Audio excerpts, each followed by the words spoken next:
Selamat pagi. Sebelumnya, perkenalkan, nama saya Elizabeth Fitrina. Di sini saya akan mewawancarai Anda dan Anda harus menjawab beberapa pertanyaan. Yang pertama, boleh ceritakan pengalaman Anda ketika Anda harus menganalisis data, informasi, atau situasi yang kompleks untuk mengambil keputusan atau menemukan solusi. Bagaimana sih proses analisis Anda?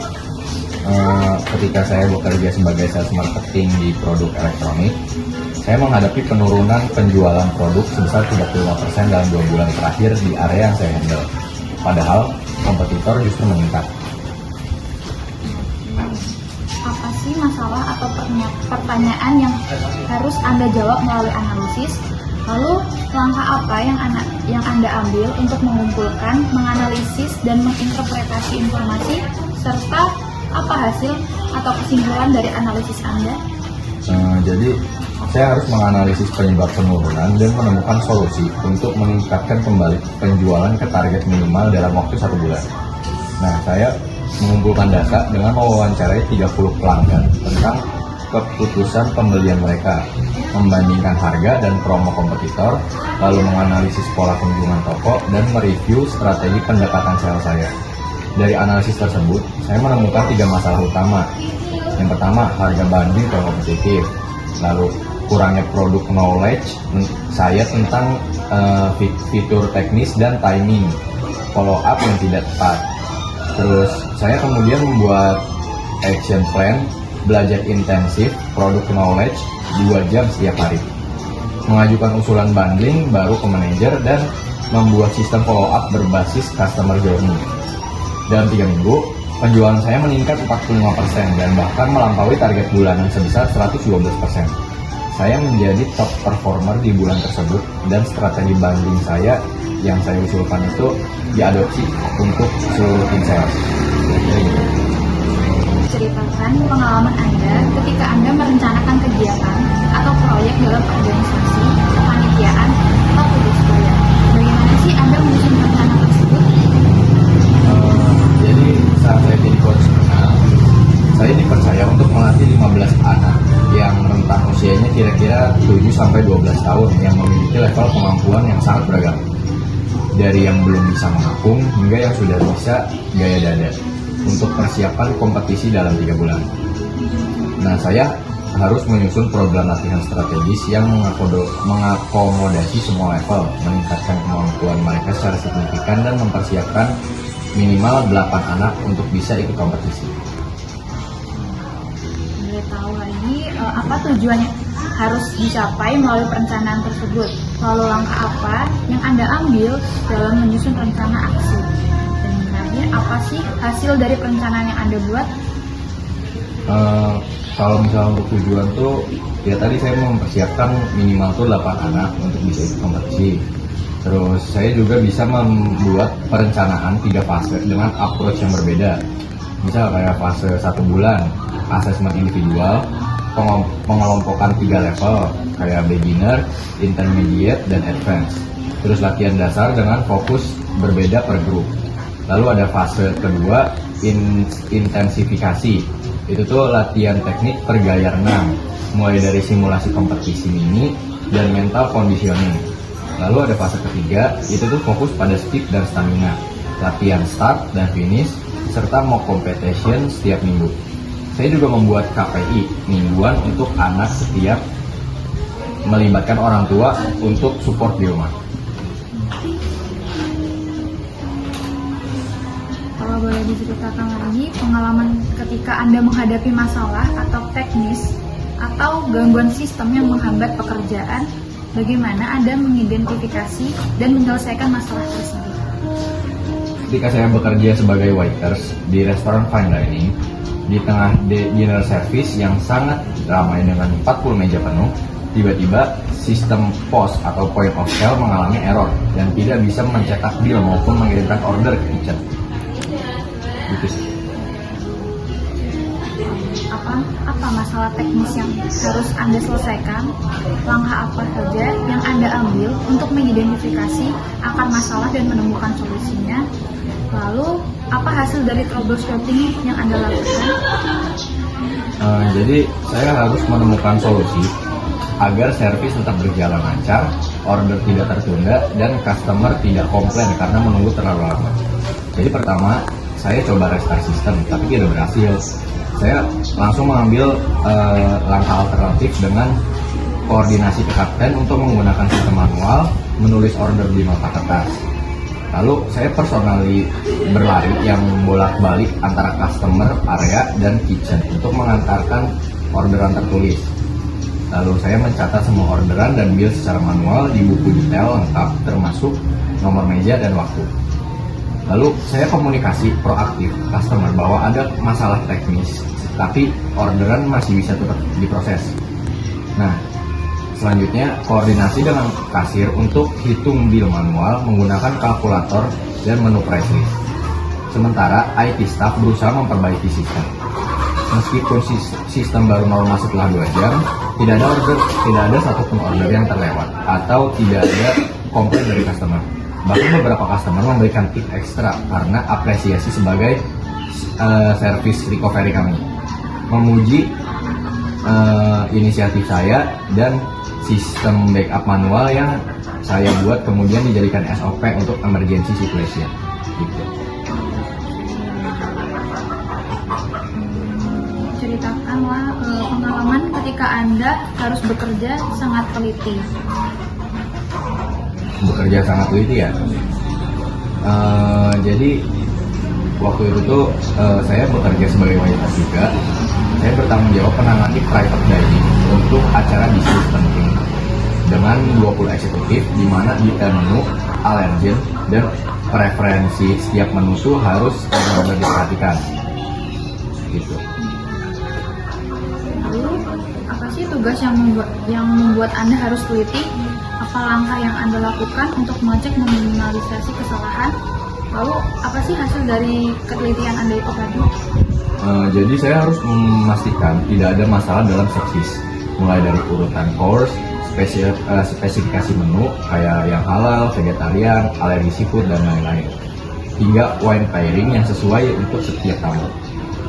Saya membuat checklist detail dan setiap verifikasi berlapis, mulai dari konfirmasi ulang setiap detail dengan event organizer sehari sebelumnya, terus membuat seating plan dengan color coding untuk marking dietary requirement setiap tamu. Lalu brief kitchen dan bar team dengan detail spesifik. Terus double check setiap plate sebelum keluar dari kitchen. Pastikan garnish, suhu, dan presentasi sesuai standar. Terus konfirmasi nama tamu sebelum serve setiap course. Dan membuat note di smartphone tentang preferensi tambahan yang muncul selama servis. Misal kayak tamu nomor 5 minta extra ice, atau tamu nomor 12 prefer buat still water gitu. Terus abis itu event berjalan tuh bisa jadi sempurna tanpa ada satupun kesalahan. Nah, klien tuh bakal jadi puas, terus langsung booking buat 3 event berikutnya dengan request specifically untuk dilayani oleh saya. Restoran mendapatkan review bintang 5 dengan mention exceptional attention to detail from the service staff. Gitu.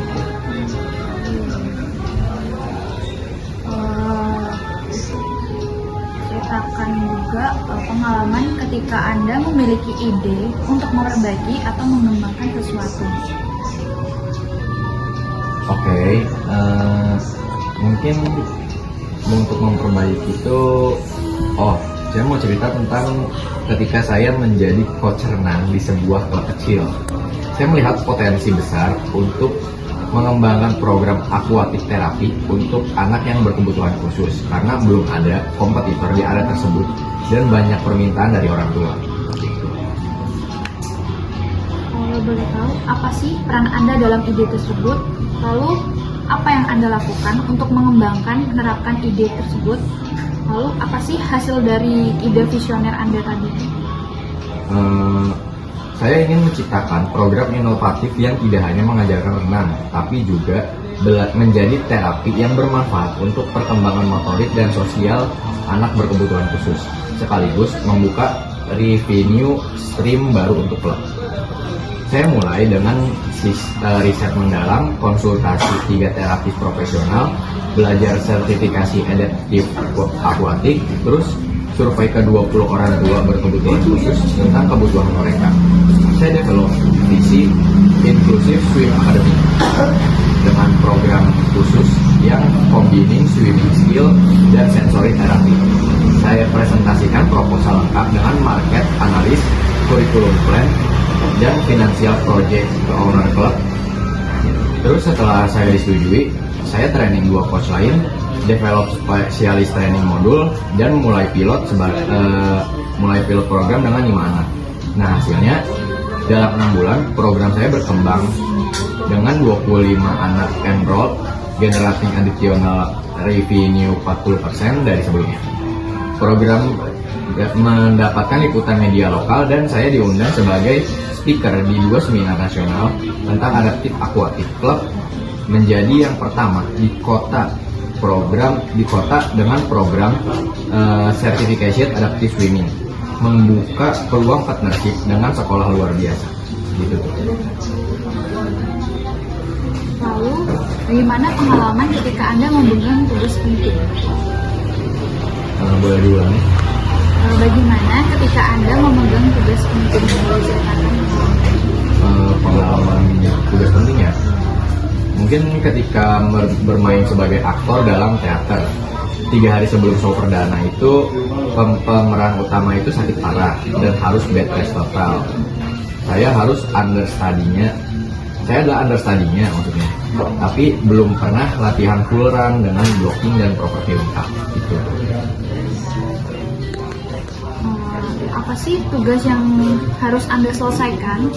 Lalu, apa yang Anda lakukan untuk menyelesaikan tugas tersebut?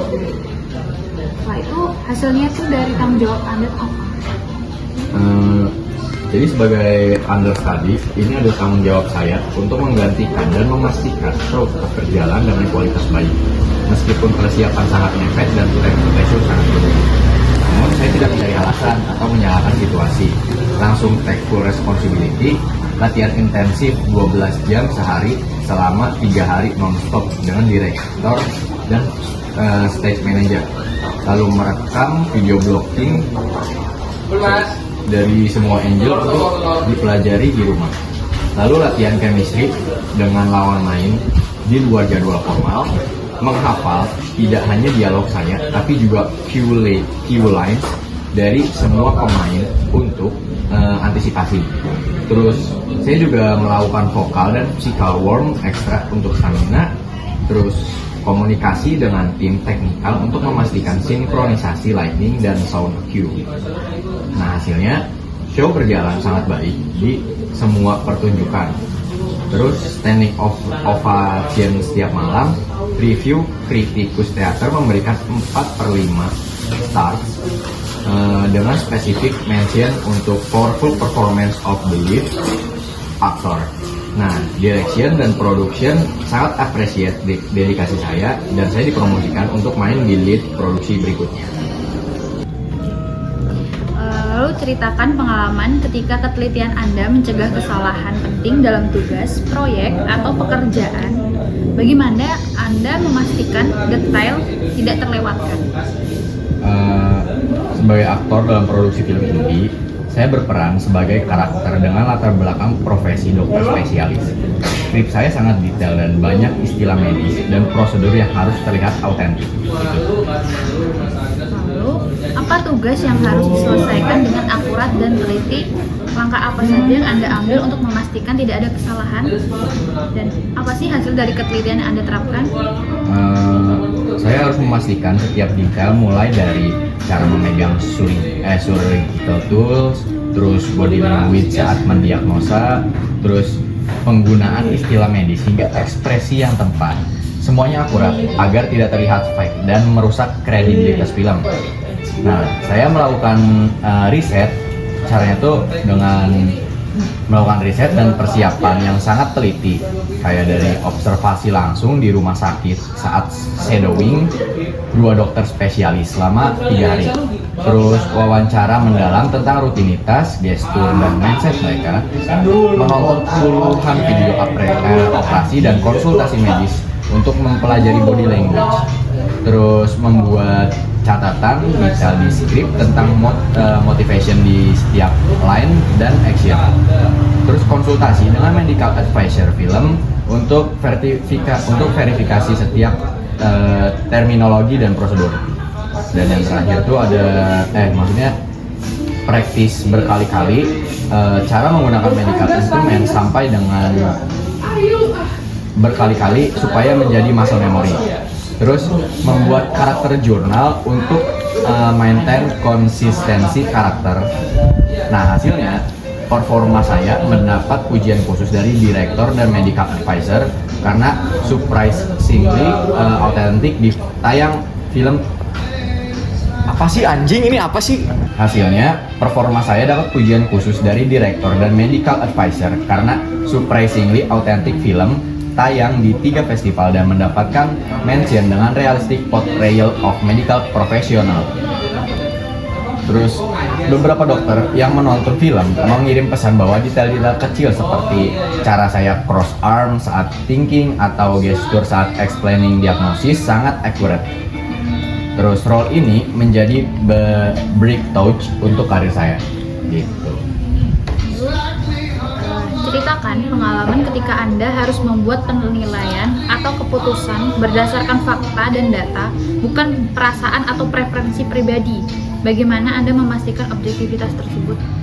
Mungkin pas saya menjadi coach renang kali ya. Sebagai senior coach renang, saya diminta untuk mengevaluasi dan merekomendasikan 3 dari 8 junior coach untuk promosi sebagai head coach. Salah satu kandidat saya tuh adalah teman dekat saya yang secara personal sangat baik, tapi secara kompetensi ada yang lebih qualified, gitu. Lalu, apa keputusan atau penilaian yang harus Anda buat secara objektif? Langkah apa aja yang Anda ambil untuk memastikan objektivitas dalam penilaian Anda? Lalu bagaimana dengan hasilnya dari sikap objektivitas yang Anda tunjukkan? Mungkin yang pertama saya harus membuat penilaian dan keputusan berdasarkan data objektif dan kompetensi, bukan kedekatan personal untuk kepentingan terbaik klub dan atlet. Terus saya membuat sistem evaluasi yang objektif dan transparan. 1. Set clear kriteria, terus teaching metodologi athlete progress data, parent certification score, terus punctuality dan innovation. Yang kedua ada collect data 3 bulan terakhir dari semua junior coach. Terus ada anonymous survey ke 40 orang tua atlet, dan ada assess teaching session mereka secara blind, tidak tahu kalau misal itu tuh siapa coachnya, lewat video recording. Terus compare progression data atlet yang mereka latih. Terus scoring system dengan weight kriteria. Saya sengaja tidak influence personal feeling dan treat semua kandidat sama. Hasilnya itu evaluasi saya dokumentasi dengan detail dan evidence. Nah, hasil dari penilaian saya itu berdasarkan data objektif teman saya yang ranking 4 tidak masuk ke 3 besar. Meski berat secara personal, saya rekomend 3 coach lain yang memang superior. Saya jelaskan ke teman saya data concrete dan over mentoring untuk improve area yang weak. Dia initially kecewa, tapi eventually appreciate kejujuran dan fairness saya. Manajemen sangat puas dengan objektivitas evaluasi, dan 3 coach yang dipromosikan memang perform excellent di posisi baru. Trust terhadap saya sebagai evaluator malah meningkat. Yang terakhir, ceritakan pengalaman ketika Anda harus merespon sesuatu dengan cepat. Respon sesuatu dengan cepat ya. mungkin saat saya jadi sales marketing di toko elektronik tuh ada customer yang walk in yang butuh laptop untuk keperluan urgent, kayak untuk presentasi buat besok hari kalau nggak salah tuh. Nah, tapi dia tuh minta spesifikasi yang kayak RAM-nya tuh 32 GB, terus GPU-nya powerful dan budgetnya tuh 10 juta. Nah, kebetulan nggak ada tuh stoknya di toko saya gitu. Lalu, apa tanggung jawab Anda saat itu? Apa langkah yang Anda ambil untuk memberikan respon cepat kepada klien tersebut? Lalu, apa hasil dari respon Anda? Mungkin saat itu tuh saya harus merespon dengan cepat untuk provide solusi yang memenuhi kebutuhan customer sebelum dia pergi ke kompetitor, karena ini urgent situation. Saya immediately take action. Dalam 3 menit saya akses kebutuhan sebenarnya lewat pertanyaan detail. Ternyata untuk video editing presentation, quick check di sistem untuk stok di cabang lain, ada 1 unit di cabang 15 km, langsung di call di cabang tersebut untuk reserve dan arrange delivery. Lalu sementara menunggu barangnya, saya offer temporary solution kayak RAM laptop dengan spek similar untuk presentation besok, free of charge. Terus sambil laptop yang dibeli dikirim besok sore, saya arrange bundle package dengan software dan aksesoris yang dia butuhkan. Terus saya juga provide instant demo dan tutorial singkat untuk familiarization.